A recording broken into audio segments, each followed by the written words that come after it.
நிறைய பேரே இந்த ஆத்மீய வாழ்க்கைக்கு உள்ளே கொண்டு வரதுக்காக குருஜி ஃபார்ம் பண்ண கன்செப்ட் தான் ஞானோதயம் யோகா. அது அதில் யோகா இருக்கலாம், எக்ஸசைஸ் இருக்கலாம், பிராணாயாமா இருக்கலாம், ஃபுட்டு டயட் எல்லாமே இருக்கலாம். But it's a way of living.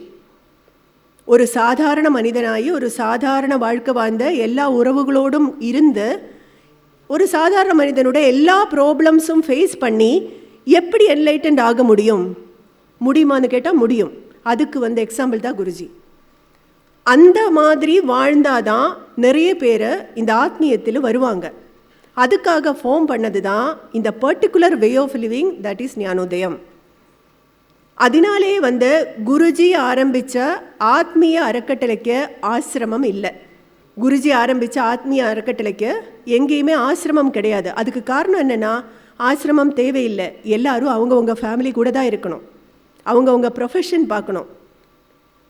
அவங்க என்ன செய்கிறாங்க எல்லாமே பேலன்ஸ்டாக இருக்கணும். Our duty to our selves, our duty to society and our duty to family.